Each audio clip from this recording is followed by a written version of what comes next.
Well, I don't even like Christmas, so I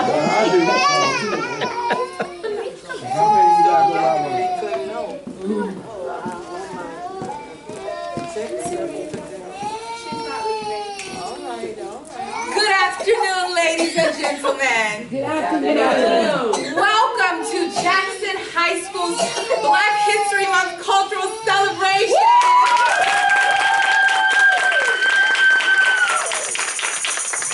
We are so excited to have you all here today. Our 12th grade students have worked very hard to put these presentations together that you're going to see on this afternoon. And we are so excited. We were chosen to be a part of the William Johnson Fellowship Program. Now you all may be thinking, what in the world does that mean to us today? Yes. Well, it means that you will be in the presence of, yes, the one and only, the 45th President of the United States, 44th President of the United States and his first wife, Mr. Barack Obama and Ms. Michelle.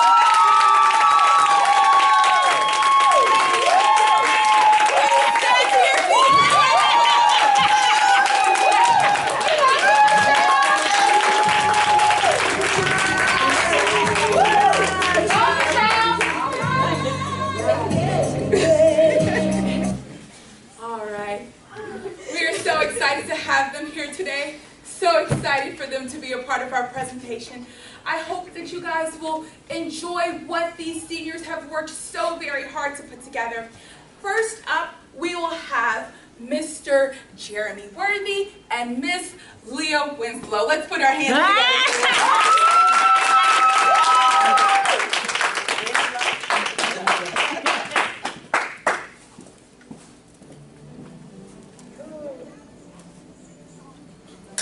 Good afternoon.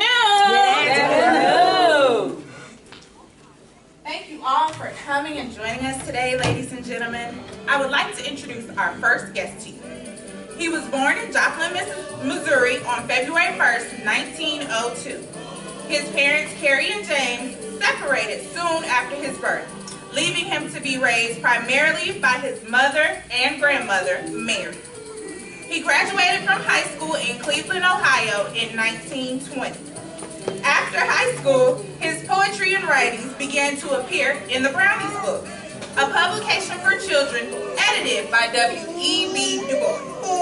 The poem, A Negro Speaks of River, appeared in the Crisis magazine in 1921.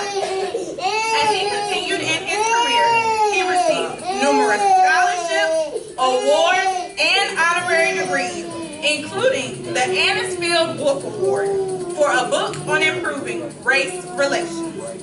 He taught creative writing at 2 universities, had his plays produced on 4 continents, and made recordings of African American history, music, commentary, and his own poetry. He was elected to the American Academy of Arts and Sciences and to the National Institute of Arts and Letters.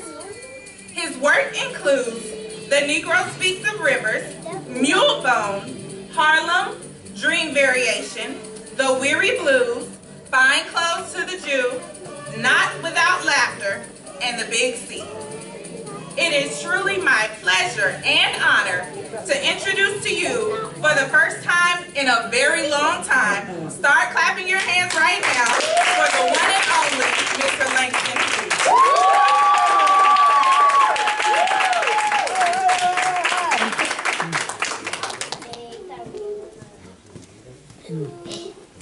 How you guys doing?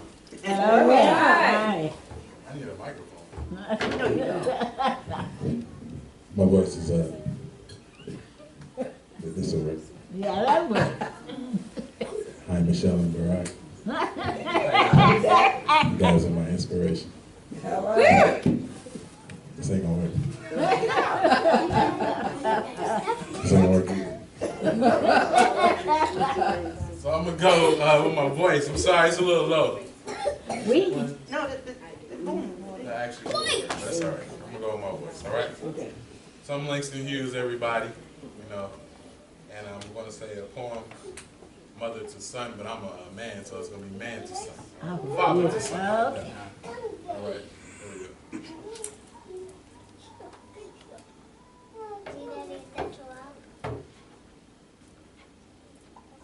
Well, son, I tell you, life for me ain't been no crystal stair. All right. It's had tacks in it, splinters, boards torn up, places where there ain't been no carpet on the floor. All right. Spare.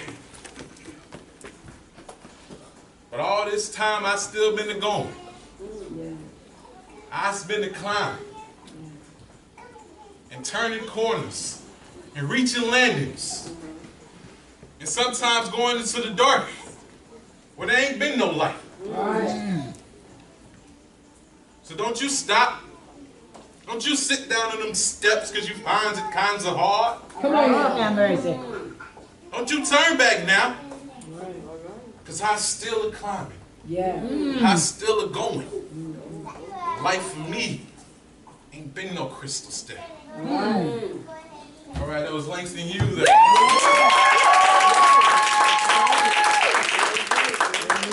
All right, we'll have a 2-second intermission. Amen.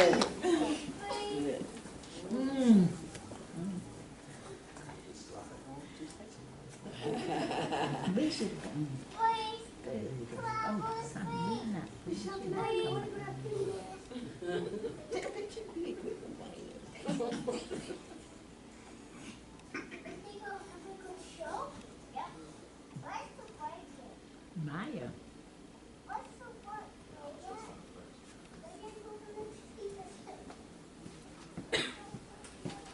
All right, everyone. Our next poet is Maya Angelou. I know you all know her as for being a poet, but she was way more than that. She was an actor. She was a singer. She became actress, singer. She came out with her own album. All right. And she also was an editor.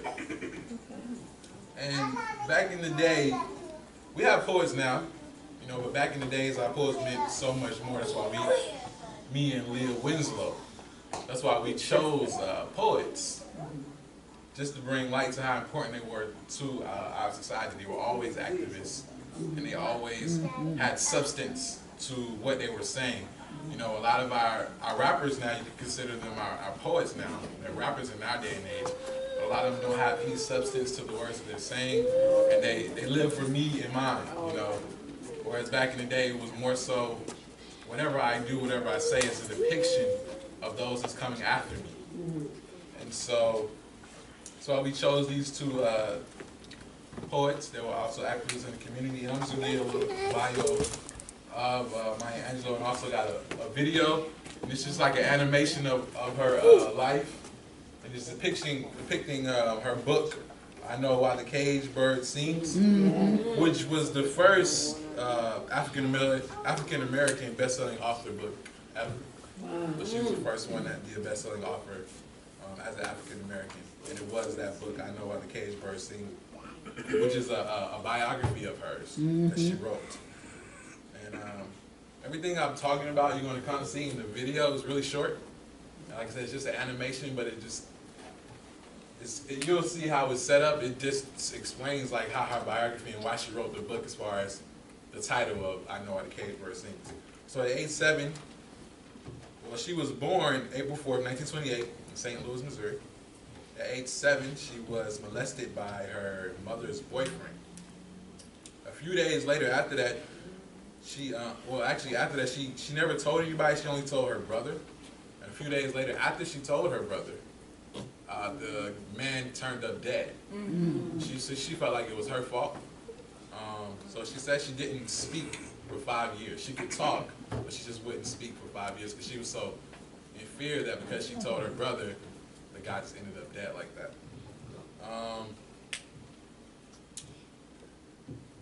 She was, like I said, she was an editor. She lived in Egypt at one point. She was an editor for the Arab Observer. She also moved to Ghana and was an editor for the Ghanaian, I don't know how to say that but the times. And she was also the first black cable car operator in San Francisco. And this is before all the poet and all that stuff she got famous for. This is just her essay, her childhood. She was 16 when she became the first black cable car operator. All right? And she actually died May 28, 2014. And we want to play the video.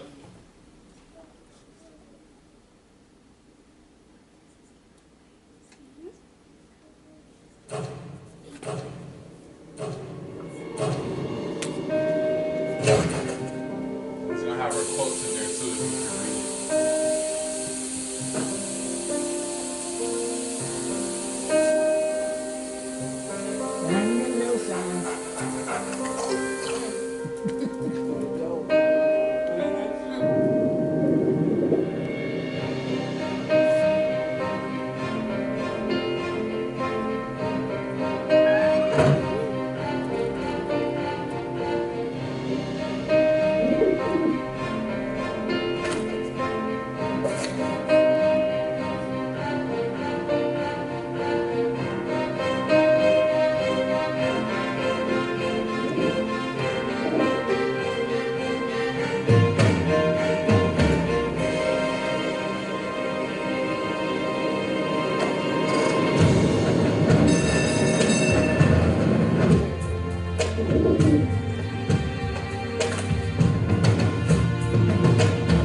Maya Angela, everybody. You may write me down in history with your bitter, twisted lies. You may trod me in the very dirt, but still, like dust, I'll rise. Does my sassiness upset you? Why are you beset with gloom? 'Cause I walk like I've got oil wells pumping in my living room. Just like moons and like suns with the certainty of tides. Just like hopes springing high. Still, I'll rise. Did you want to see me broken? Bowed head and lowered eyes. Come on, girl. Shoulders falling down like teardrops. Weakened by my soulful cries. Does my haughtiness offend you? Don't you take it awful hard, 'cause I laughed like I've got gold mines digging in my own backyard. You may shoot me with your words. You may cut me with your eyes. You may kill me with your hatefulness. But still, like air, I'll rise out of the huts of history's shame. I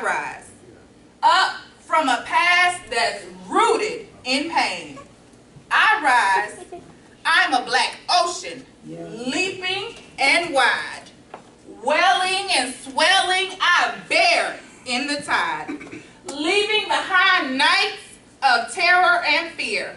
I rise into a daybreak that's wondrously clear. I rise, bringing the gifts that my ancestors gave. I am the dream of the hope of the slave. I rise. I rise. I rise.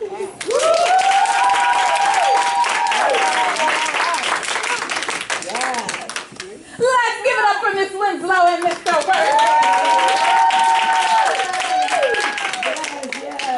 Oh, we're so excited. We will continue. Our next presenter will be Miss Melita and Miss Rachel. Let's clap your hands for them.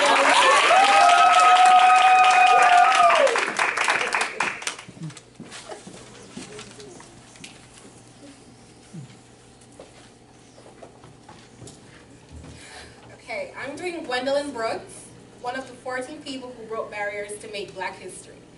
One of her most known poems is A Song in the Front Yard. I've stayed in the front yard all my life. I want a peek at the back, where it's rough and untended and happy weed grows. A girl gets sick of roads. I want to go in the backyard now and maybe down the alley to where the charity children play. I want a good time today. They do some wonderful things, they have some wonderful fun.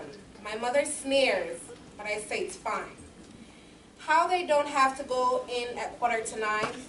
My mother, she tells me that Johnny May will grow up to be a bad woman one day. That Georgelle be taken to jail soon or late. An account of last winter, he stole our back gates. But I say it's fine, honest, I do. And I'd like to be a bad woman too, and wear the brave stockings at night, black lace. Come on. And strut down the streets with paint on my face. All right.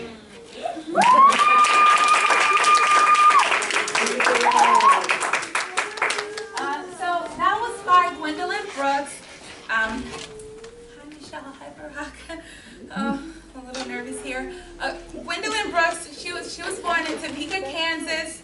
On June 7th, but she moved to Chicago. Her family took her to Chicago when she was really young. Have any of you guys heard of Gwendolyn Brooks before? Yes. Yeah? No? Okay. A lot of people don't know, but she was actually the first Black person ever to win a Pulitzer Prize for her book, Annie Allen.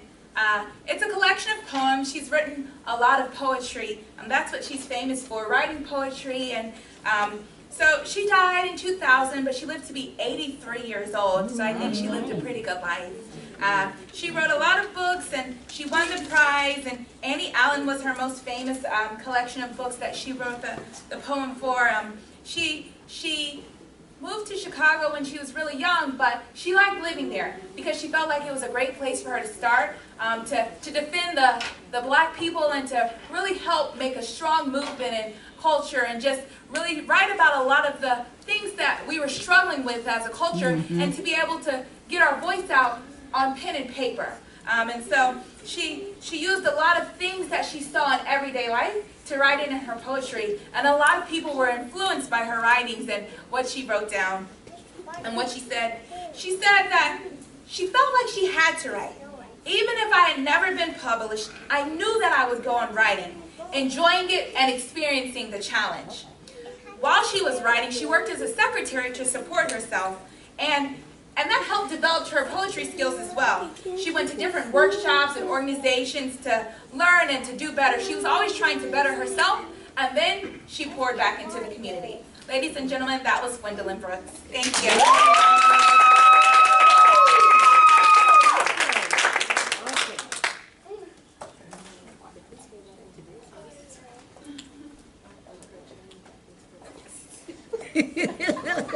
Good. Picture you guys. Over. Give it up for Miss Felicia.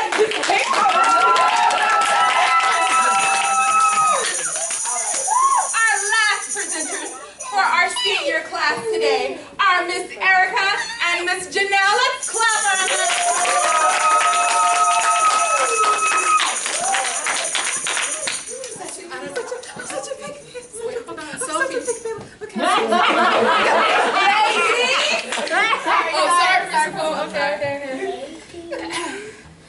wish you were still president. Okay.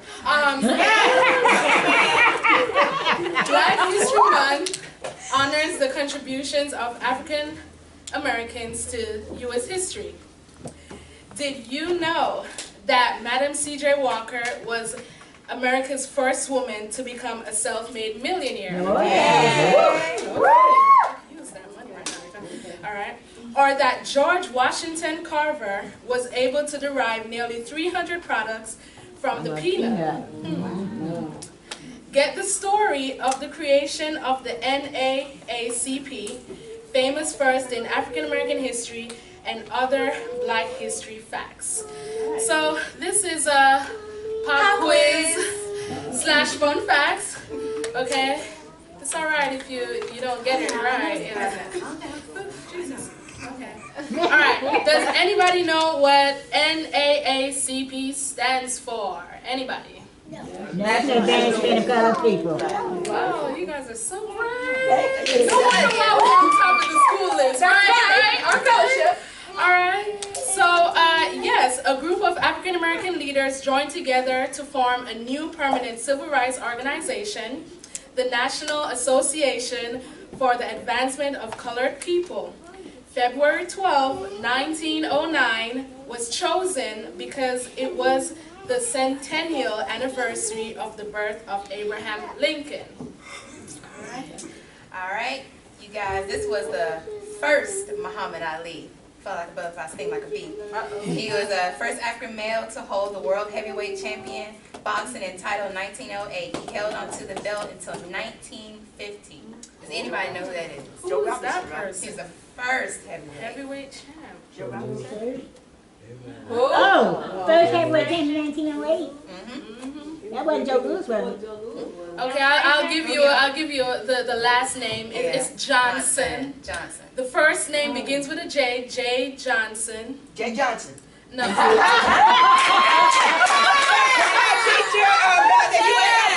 starts with a J. Okay, I'm gonna give you that one. It's Jack Johnson. Jack Johnson. Alright, this person was the first black man to become a lawyer. Wow. When he passed the bar in Ohio in 1854. Okay. Yeah, because his relative is actually in the house. Yeah. Barack Obama. No. His relative is here, okay. Right? When he was elected to the post of town clerk for Brownham, Ohio in 1855, okay, almost gave it away. He became one of the first African Americans ever elected to public office in America. Okay. Right. He was also the great uncle of Mr. Langston Hughes in the back right there. Oh. Yeah. So Mr. Langston Hughes, this is Yeah, that's my uncle. yeah. This is a relative. Okay. Does anybody know who the first black lawyer was? Malcolm Allen. James. Theodore Marshall. No. No, 1918. Okay, let me give you this one. Famed poet of the Harlem Renaissance. No, Johnson Mercer Langston. I didn't know that. It's okay, get your pens out, write the answers down. Okay. Write the answers down. All right. This one was the first African American ever appointed to the U.S. Supreme Court. That was Theodore Order in the Marshall. court, order in the court. Okay. All right. Right. All right, now I did mention this person in my introduction, so if y'all don't get this, this is so over. Okay, this person developed 300. Oh, that's Carver. You know what? I'm so done with y'all. X-ray vision, mother. No, she paid attention yesterday. Right? Okay. This one was the first African American ever elected to the U.S. Senate. He represented the state of Mississippi from 1870 to March 1871. Don't give away the answer, Mr. Brown. Anybody. First African American ever elected U.S. Senate. You said 1976? No, he served from 1870 to March 1871 in Mississippi. I'm surprised that they even put somebody up there in Mississippi. Okay, I'm just going to give it, his name is Hiram Rose. Rebels? Yeah, Rebels. First senator. Okay. Now, this woman, okay, I already gave that away, it's a woman, was the first African American woman elected to the House of Representatives. Who's that? Yeah. Yep. You got that right? All right, ladies. This is the reason why we are looking beautiful, hair looking nice. That is very well. Look at Michelle's here. I was going to still give the facts. She was born on a cotton plantation in Louisiana and became wealthy after inventing a line of African-American hair care products. And she established laboratories and was also known for the philanthropy. Yeah, philanthropy. What's it? Award? Yeah. Big honors award? Okay. So go ahead, ma'am. Okay. All right. And the award goes to, okay, this person was the first African American performer to win an Academy Award. Halle Berry. I was say it's not Halle Berry. Really? Halle Berry? Close. Close with the name symbol. Okay.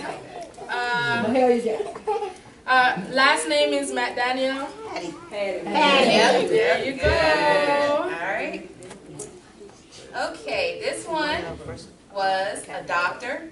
He became the first African-American, or she became, sorry, the first African-American woman to go into space, board the space shuttle in Endeavour? Yeah. Endeavor. During her 8-day mission, she worked with the U.S. and Japanese researchers and was a co-investigator on a bone cell experiment. Look at their faces. Houston, Yes, we've got yes, a that's not what it problem. You're close. Oh, my tongue. It does start with a J. Hello.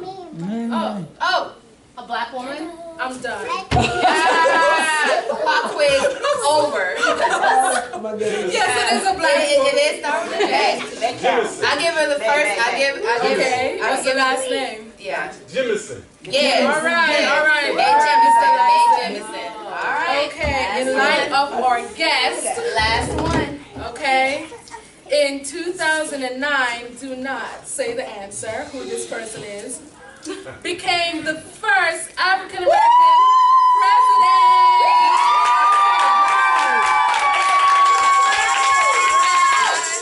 Okay, now.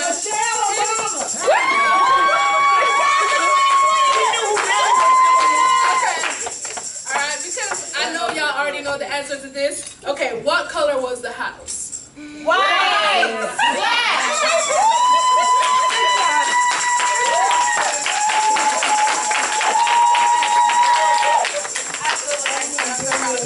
And on that note, please stand to your feet and let's welcome to the stage Mr.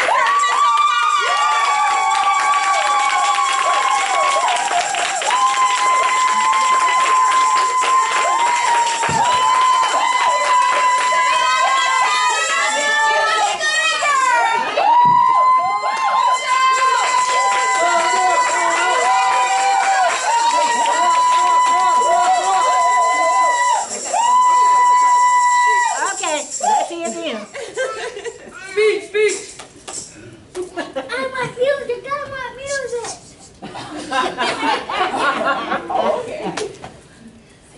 You all have done a great job.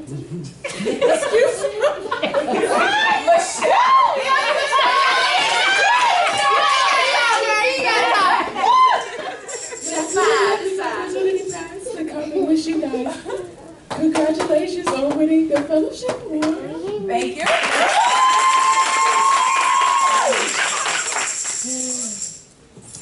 You all represented are some very important people who who left a legacy for you, but their legacies did not die when they died. Their legacies live within you, and because of their legacy, we were presented the opportunity to have a short stint in the White House.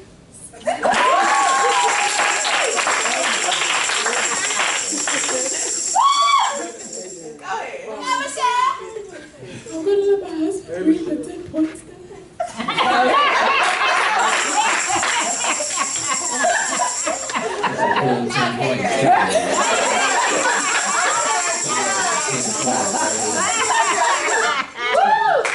So on behalf of Michelle, she says, keep moving forward. Yeah. Be authentic. Yes. Work hard. Yes. Don't be afraid to fail. Choose your own path. Earn success. Take your role seriously. Enjoy the balance. Do what is hard. Have fun. Ignore the noise. Love what you do. And know who you are.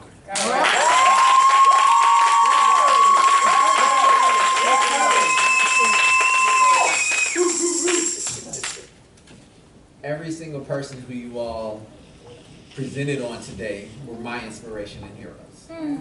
They all stood as a reminder to me each and every day that I was in the White House, and each and every day as I ran, of what it was to be African American, who we stood for, and why we did what we did. The honor of being the 44th President of the United States of America was not one taken lightly. And while I had that unique opportunity to be the first, the opportunity is still for each and every one of you. Oh, yeah. Your future has not been decided. Your opportunities aren't over. Ahead of you lies the path to whatever success you would like to have. Don't sell yourself short. Today we face challenges that are both similar and unique to those that came before.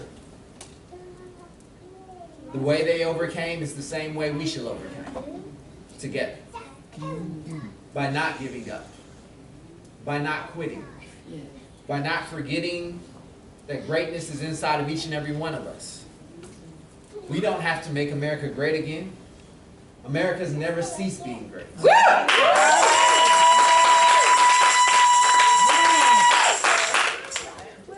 It's simply the work of young men and young women like yourself who decided to honor those who've come in the past and carry forward their legacy into the future that will ensure that we continue to have an impact.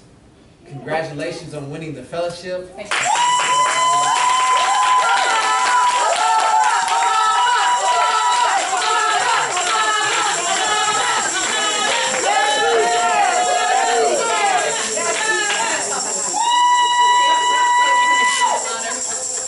Ladies and gentlemen of the community, thank you so much for joining us this afternoon for our cultural celebration. Mr. and Mrs. Obama, I'll have dinner at my house afterwards.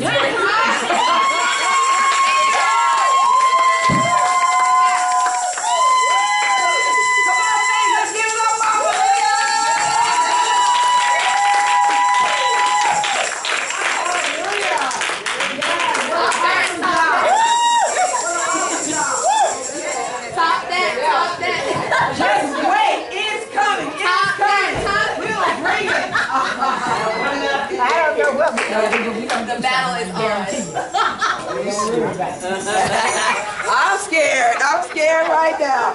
We're getting ready to get out of here, and we thank all the millennials for what they've done.